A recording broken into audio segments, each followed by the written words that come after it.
When David and Guillaume got back in touch about making Detroit, I wasn't terribly surprised they decided to make it because the fan response was so intense. So it makes sense that they would choose to do that after the enthusiasm. It was a challenge, and it was just an interesting thing to get my head around how to approach this character now as a different, much older person, and whether or not she had changed. And I'm very happy to say that with Detroit, I've had the opportunity to see Kara grow so much more than I ever expected. You do the housework, the washing, you cook the meals, and you take care of... God damn it, where the fuck's the light gone now? Alice! Alice! I mean, she starts out essentially how she does in Kara in a very, not robotic, but, you know, android other way. And getting to take this journey where she becomes more and more human as it goes on. You know, and as an actor, that's a wonderful exploration in every way, whether it's how she sits, her posture, how her voice changes, how emotions change, and how much emotion is based on things like empathy and social experience. And so having, you know, as much material as I got with David to have this huge, nuanced arc was really incredible. Why couldn't we just be happy? This experience has been quite different than the experiences I've had shooting film or TV or doing theater work. I have 83 dots on my face and a really flattering black wetsuit type thing, and you're jumping around with props, and it's kind of like being a 10-year-old imaginative kid, which is fun. There's 80 cameras around us. It's already lit. So we just shoot and shoot and shoot and shoot and shoot. There's no change of sets, there's no hair and makeup, there's no wardrobe, so we move really fast, and we'll go through about 35 pages in a day. Working in TV or film, we'll probably do 6 pages a day. It's kind of acting boot camp. It's like working out constantly. I mean, you're doing this thing, and then you got to do something that's completely other back to back to back. And so that kind of process of working is very challenging, but it's also very exciting because you just have to keep coming up with new ideas, and your head goes all over the place because you're trying to keep track of basically 4 different storylines for each different response. You shot that girl, for fuck's sake. It was a machine that looked like a girl. Yeah, all right, I'm sorry. The fact that David Cade, he's telling like many stories interwoven from beginning to end is super complicated and super impressive, and I have no idea how he keeps it all in his head. He's not just the writer or the director who's seeing this from the outside eye, he's also thinking about the player walking through this space. You know, only somebody who really, really loves not the work, but like these characters and these stories and cares about doing something meaningful would invest that much in it. And it's always inspiring to work with somebody who cares that much. My experience with motion capture is this one. And I found it sort of terrifying in a way, because they said the computer's gonna build you. But then, as we got into it, I realized all the elements of it were still artistic. I just dipped into a really brilliant setup here. I've never seen anything like it. And this won't turn me into a product because I was playing a character. So it's wonderful. In the game, Detroit comes back because of a revolutionary industrial rebirth. And there's no reason why that can't happen in Detroit, because they have such tremendous infrastructure for millions and millions of people who can very easily support, you know, a new industry.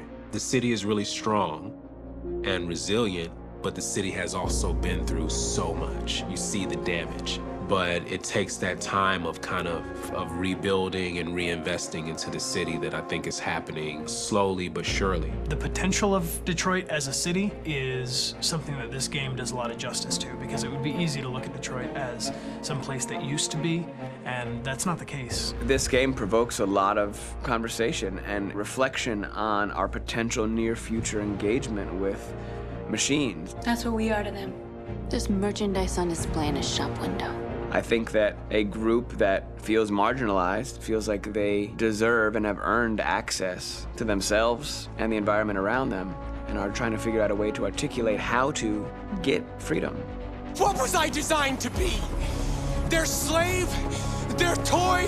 It plays with your comfort levels. You think that this is fine, you're comfortable with it, until something blurs the line and throws you off, and now, do I feel differently about whether this should be allowed? Should it be banned? Should it be encouraged? You're gonna ruin our lives, and for what?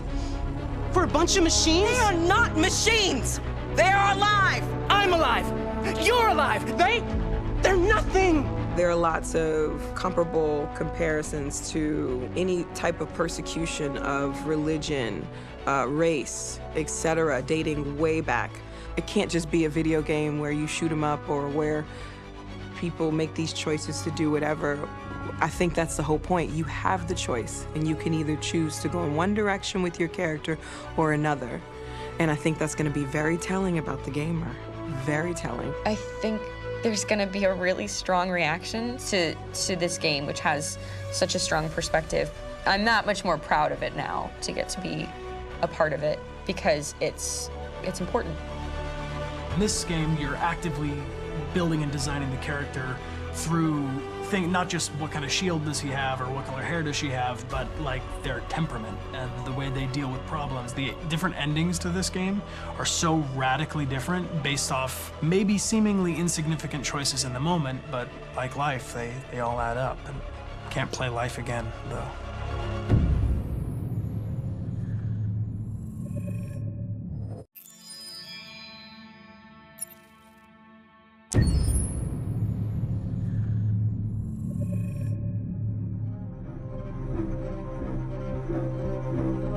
My name is Marcus.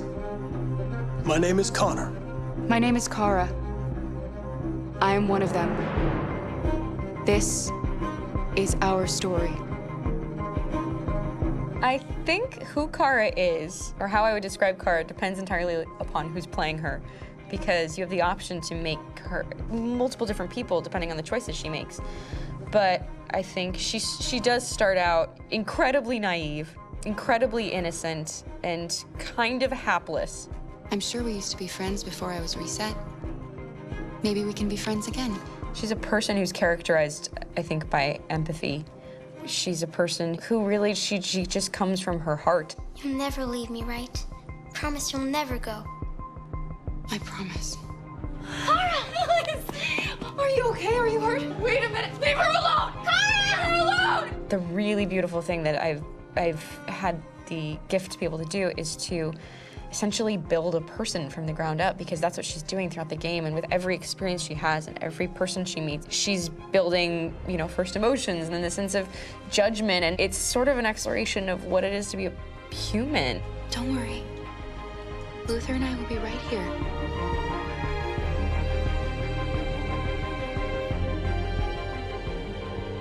David and the creators have painted a really intriguing and engaging picture of a near future where we rely upon androids for a lot of our service class business, the class that serves us, that helps us, that handles our baristas and our drivers and our housemaids. And what is humanity, where we tap into it, how and why we treat each other the way that we do. And my character Marcus has a really intriguing journey, becoming deviant, realizing that he actually has feelings and human qualities inside of him, and it's a really incredible ascension into becoming fully realized and coming to terms with what you actually deserve better than this in life. And not only do you want it for yourself, but you want it for your peers. We've come here to demonstrate peacefully and to tell humans that we are also living beings. All we want is to live free. You know what? This thing, Dad, is not your son. It's a fucking machine! I think that a group that feels marginalized, feels disenfranchised, feels like they deserve and have earned access to themselves and the environment around them, and are trying to figure out a way to articulate how to get freedom. Connor is analytical. Connor takes things literally. He starts in the beginning place where he's very mechanical. He feels nothing inside, of course, and it's all just a system, a protocol that he is executing to get whatever he wants to happen, which is help humans stop deviants and to find the link between deviant androids. You were designed to serve humans, not kill them. What was I designed to be? Their slave? Their toy? Just say, I killed him. Is it that hard to say? Stop it! Stop! But of course, over the course of the story, and depending on the player's choices, Connor can grow in many different ways. He can deviate from that procedure or not. Moment of truth, Hank. Am I a living being? Or just a machine?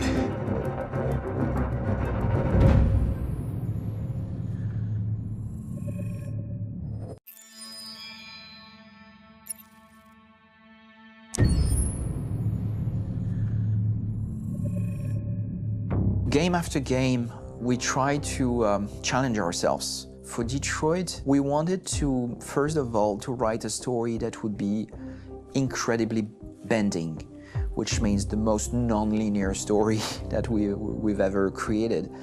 And we wanted really the player to have the possibility to change the story, change his own journey. When you're writing at Quantic, you're writing for an interactive medium. You know, when you're working in television, you'll put a character in a difficult situation, and you as a writing team will argue about what would that character do. But ultimately, you have to decide what happens, and you just show the audience. What's interesting about interactive drama is you bring the player into that conversation, and it changes your job slightly as a writer, because your job is to provide a narrative context in which the player can write his own story. You're giving him this kind of narrative Lego that he's going to snap together into his own shape. You also have the ability to make your audience attach themselves to your characters, because the audience is in some sense responsible for what happens to the characters. It's just a few cans. Come on, let's go. We have some cash now. You used me to steal that money. How could you do that? I trusted you. What is a bit specific about these scripts is how large they are. If you take a film script, there are about 100 pages. But here we have to deal with a script that is between 4,000 and 5,000 pages. Everything becomes bigger because we don't just tell one story, but we tell all the possible stories that can be told within this narrative space. On Act 3, our final act, we have around 1,000 different scenarios. And every one of those scenarios has to be as interesting, as passionate, as strong, and as emotional for the player. We want every action that the player does, every interaction that is available to serve in telling the story, and help the player understand who his character is, and build that character moment to moment.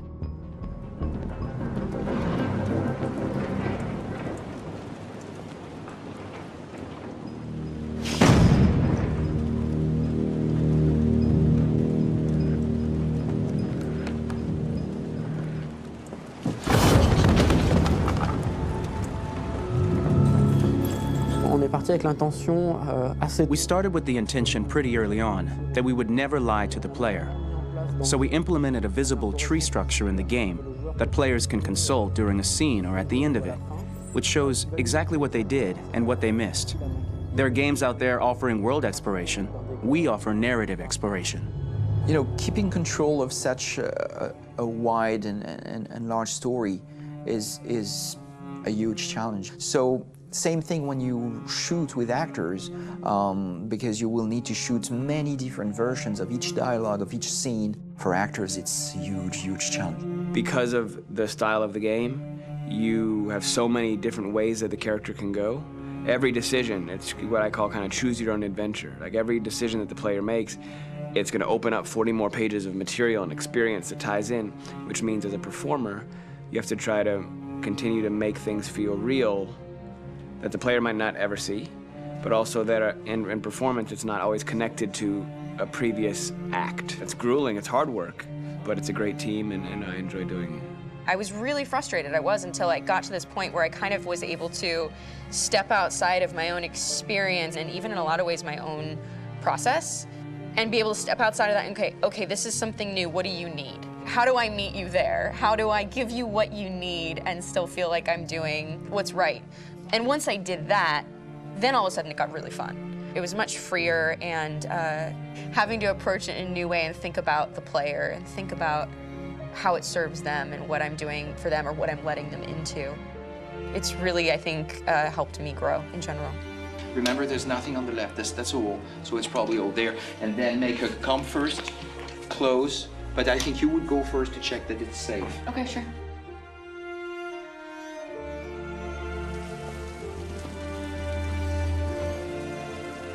The most enjoyable thing about working in performance capture on this kind of project is that if I shot a film, I would get to do one of these endings.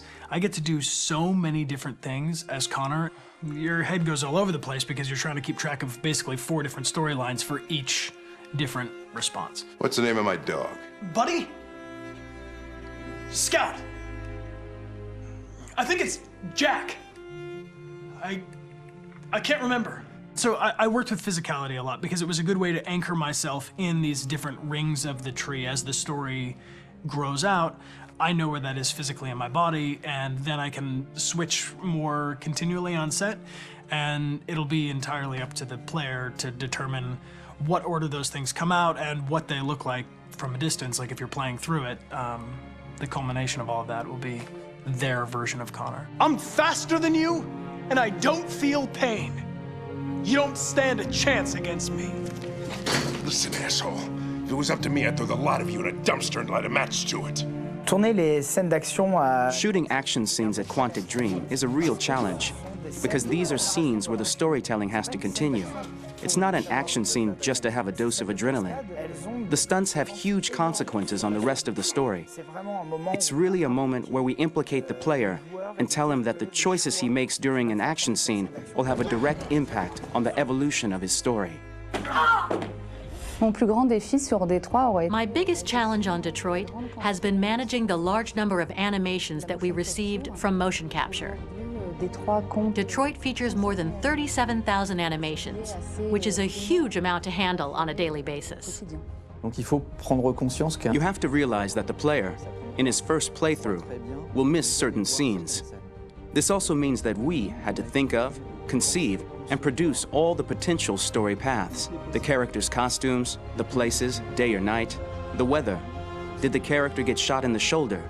Did he get injured? All this consistency forced us to produce a lot of graphic assets in order to, quite simply, allow the player to have true continuity throughout the story. Honestly, we were even surprised by the challenges that come with such a big tree structure, and we did our best to guarantee quality across all the game and make sure that whatever path you choose within this narrative space, you will have an equally good experience.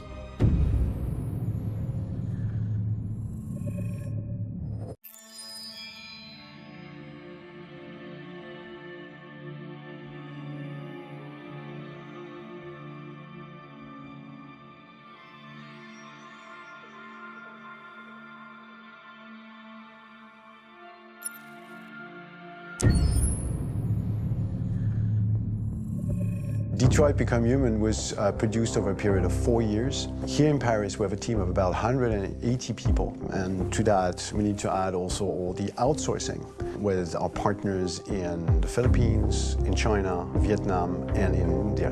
So when we started working on this story, I had to imagine where Kara was built. And for whatever reason, the city of Detroit came very quickly to my mind because it had already an incredible story by itself of history and themes. So we traveled there with the team, and we were really moved by what we saw, and we could really feel the desire to fight and really be born again. And we just continued this curve, this growth, and just imagine what Detroit would be like if the Android industry was, using these huge factories to build androids there. A very strong element in Detroit is that there's a lot of industrial wasteland and a lot of nature too, and for us, the graphic designers, it was an incredible playground. The destroyed zones which we wanted to preserve, we appropriated them to turn into something else. Then in the areas that needed to be rebuilt, we were able to imagine our Detroit of the future. We didn't want to make a science fiction universe, but a world of anticipation. If we chose science fiction, we could have imagined flying cars, extraterrestrials, but those things are very far from our current everyday life. Anticipation is more about gleaning from our contemporary reality, the one we know, because Detroit is set in 2038, and 2038 is tomorrow. The difficulty we had was sticking to reality. That is to say, technology becoming more and more invisible, a lot more elegant, and at the same time, making it visual. So all the computer equipment, autonomous cars, we simply had to invent. They are in fact very technological objects, but at the same time remain very credible and ingrained in reality. To create a cohesive universe in the fashion and clothing of the human characters in 2038, I didn't want to put an accent on strange shapes, or really vibrant colors, and things we wouldn't know. That I wanted to keep for the androids. The goal was to create something familiar which we can identify with in this future setting. Working on the artistic direction for the androids was a bit special because this is a project about the place they could occupy in the human world. It was out of the question for them to be too beautiful or too perfect. They had to correspond to every social class, rich and poor. Inspired by everyday utilitarian clothes, I brought a modern touch by adding dynamic display surfaces, the armband we can see on the side, the triangle on the front and back, an LED. Like that, there's no confusion. Wait. You're sending an android? All right, now, we need to go. You can't do that. Why aren't you sending a real person? Once we cast the actors, we travel to meet them in order to scan their faces. We record the structure of their face with the scan. And we record the colors and patches of skin with photography. Once we have this information, we will use this as a basis for modeling and creating the characters. The artist will make it more realistic, but will also enrich it. He will propose ideas which we will develop together. Finally, we will have a character with character who corresponds to the project and the world. When the actors come to Quantic Dream, we show them the design, what their image will be, and what they will look like in the game. This extra information gives them another dimension and color to connect with emotionally. It helps them think about how to play their character. Your mission. That's all you care about, huh? You should consult a professional who can help you. Beat it, you hear me? Get the hell out of here! So there are 3 types of shoots at Quantic Dream. Shooting and performance capture, where you capture the whole actor, his voice, his face, and his body. These shoots are obviously done with American actors because the game's original version is in American English. After that, there are the body-only shoots, representing around 250 days of filming, while the performance capture is 100 days of filming. Now, body-only shoots, there are 2 types. There are the action shoots and the technical shoots, which are mokit shoots. Mokit is when the player controls a character on the screen, and he moves in an environment to explore it. This is of particular importance at Quantic Dream, and therefore we shoot a lot to offer a unique context for each scene and each character. To prepare a motion capture shoot, we first get together to look at the sets we need, the animations that we want to shoot, which ones need to be grouped together, or which ones need to be cut and shot at another time, so that we get the most out of the shooting day. This often means shooting scenes out of order, especially those with big props or accessories, like a big car, for example. So we shoot all the animations related to that particular prop first.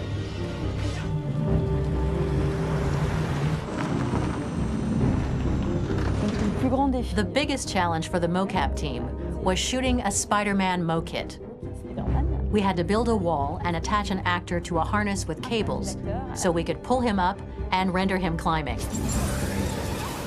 The shooting on this game total took about, I would say, more than a year, maybe 1 and 2 years, with about 300 actors on set. So I would say it's quite a massive production. But so much happened on this set between the stunts and the shootings with a little girl and all these great actors that we had. It was really a very, very memorable journey for the team and for myself.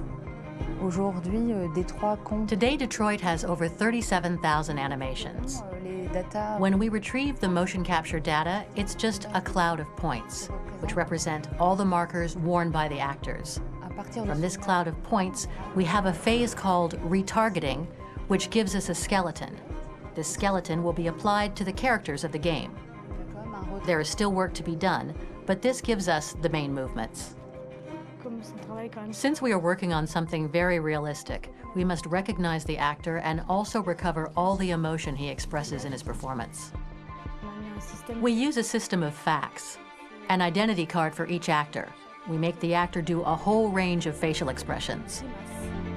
Then we recover all the expressions and paste the animations on a puppet that Jan has prepared.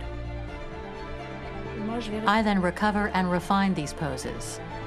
I might stretch the lip, reinflate a cheek, tiny details that make the finished product really capture the actor. Because of the nature of our mocap system today, when we receive the animations, we're missing eye movements, and so the character has that dead look.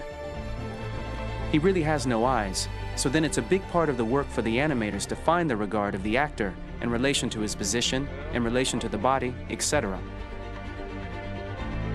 It was crazy when I saw the newest model for Kara, because they've been working on it, and this was the first time I literally jumped in my seat. It not only looked so much like me, it was the fact that it looked so lifelike. It wasn't that it looked just like it was a camera, it was something else, you know, but it looked alive. It's exciting, and it's kind of terrifying. Game after game, we learned the rules of optics and filming, and our goal with Detroit Become Human was to have cameras that would actually emulate the optics of a real physical camera. So basically dealing with real-world imperfections was our main task, and just to make cameras look as real as we can. Once the animations are shot and processed by the animation department, integrated and polished, we film them. That is to say, we really do a mise en scène, as in cinema. The real difficulty of our job is to know if these cameras are telling us something. Are they in the emotion of the scene? Do they describe exactly what the action must convey, what must be felt? The most important challenge for me was one of the final scenes where Marcus decides to start the revolution and go to the battlefield. Very quickly, we imagined this to be a huge sequence shot. We wanted the feeling of a cameraman running behind us while showing Marcus, the androids who help him, the person shooting at us, etc. Above all, it was necessary to say to oneself, this scene is very violent but does not glorify war. On the contrary, that war is something improbable and absurd. It was really a fun challenge. The idea was to say we have 3 characters. We would like each of them to have a specific cinematography. We wanted Kara to be much more filmed with some kind of handheld camera, to have something very living, very breathing. For Connor, we wanted something very cold and very perfect. And for Marcus, we wanted something epic and spectacular. So it was about the filming, but it was also about the photography. So we worked with a director of photography to give each character a different lighting, different key colors. Each of them would have their own worlds. And finally, we worked with the composers, so they would create a specific sound for each character, so each would have his own world and his own style.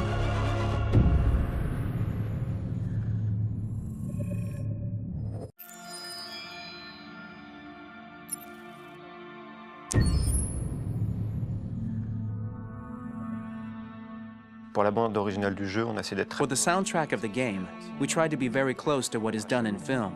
We were constantly asking at each place in the game, why are we putting music here? What is it going to say? So we focused the music on bringing emotion, which is interactive and supports the character's arc. I'm sorry, honey. I'm sorry. I'm sorry. You know I love you, don't you? You know I love you. We make games that are very narrative. We're really into interactive drama, so the soundtrack also had to go in that direction, supporting the 3 characters' very different stories. We really wanted 3 colors, 3 musical sound identities, and from there, having 3 composers made sense, since the story of Kara, Marcus, and Connor are all completely different.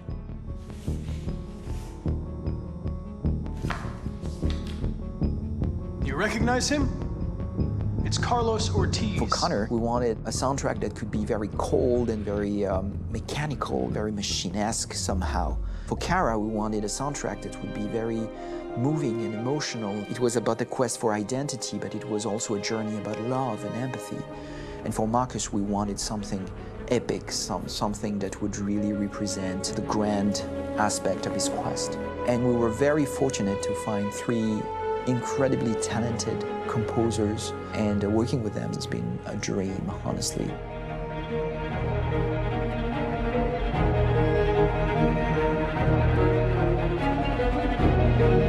My name's Philip Shepherd, and I'm a composer and a cellist and a producer. And today we're at Abbey Road Studio One, which is my favourite studio in the world. And today we're recording the soundtrack for Kara from Become Human.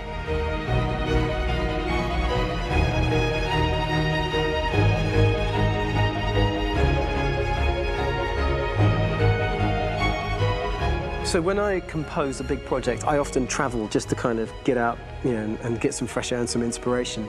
And I go hiking and traveling in Montana a lot. I had a log fire in the room that I was staying in, and the flames were kind of making absolutely direct music. And it became the basis for Kara's theme, and it sounds something like this.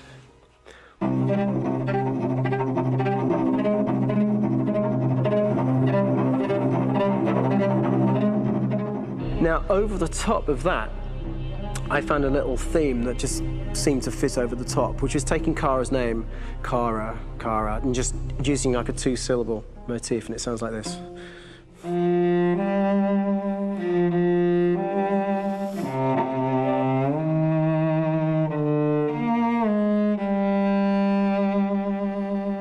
going to pull through this, Alice. As long as we're together, nothing can hurt us.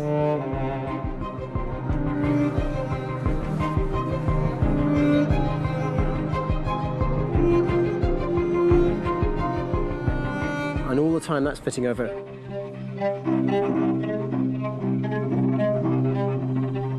So it kind of works in lots of levels. And in fact, every single theme in the score has one of those elements built into it, and it becomes sort of the DNA of every single tune.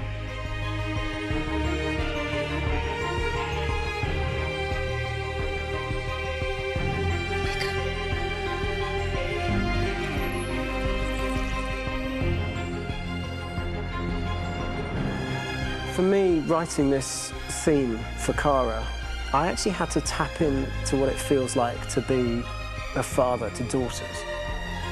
I really had to tap into everything I feel about my daughters and thinking, well, if I had to write music for them and that sense of trying to protect them but also give them the freedom, that's totally where it came from.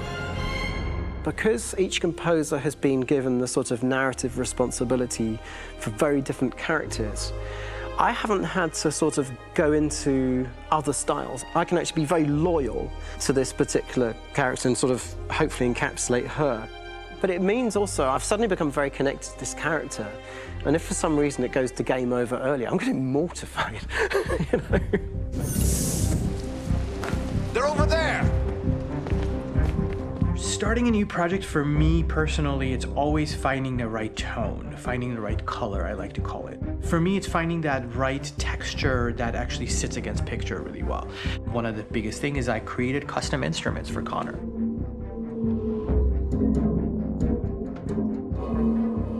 I pulled out all my vintage synthesizers to be able to capture this robotic person, if you will. My approach to all of these custom instruments is that I hear the sound in my head. And either I could just come into the piano and just be like, all right, so I'm gonna just get on the computer and just create it. I rather be able to play these instruments physically. Oh, that's nice. You can do that.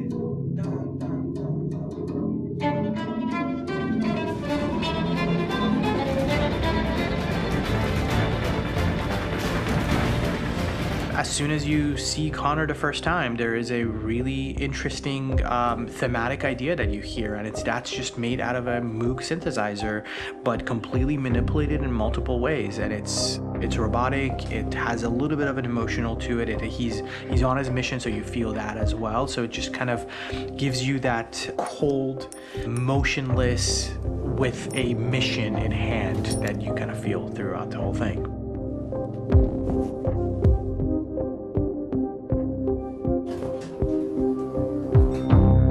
Because the music evolved, one of the things that I was very weary and I was very kind of focused on was the way that the music has to evolve. So my idea behind it was that Connor is a singular android that could at any point become a deviant or could actually stay as an android.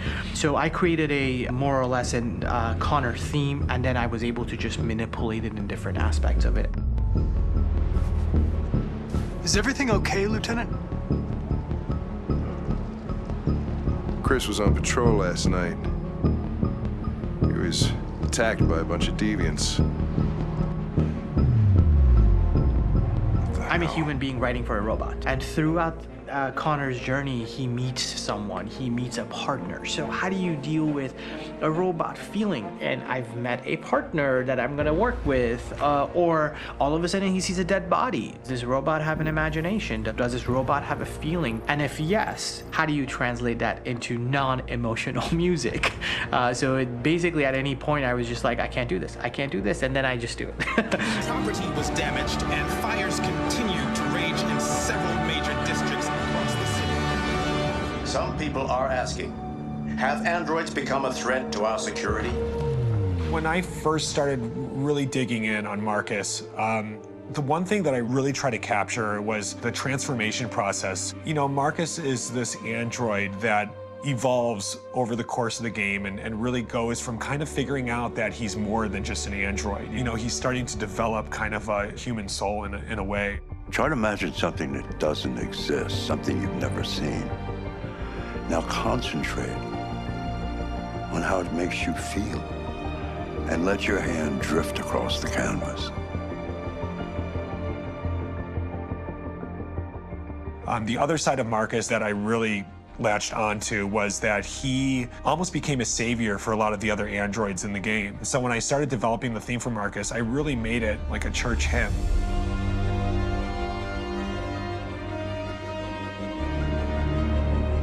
I wanted it to be very simple. I wanted to make it a chordal melody. I really wanted to make it almost like a Bach hymn. The tough thing with that is it had to be recognizable. If I made it too complex from a harmonic standpoint, it would be hard, I think, for people to kind of pick it out and recognize it. It's very acoustic derived, but it's also been treated with a lot of effects and things to kind of put it into the space that I felt the sound should be in. It can be beautiful, it can be haunting, it can be extremely powerful from an action standpoint, and I'm really happy with the way it turned out. The music is there, but it's subliminal and it's emotional, and people are feeling it, and it's not distracting. And that's tricky with a game like this, where you have to have a lot of ins and outs like that, where the music kind of has to get in and out of these moments. This is a war we're fighting with the humans. If we fail, they'll destroy us. I think the game's been put together so well where I just wanted to make sure that I wasn't ruining the emotion.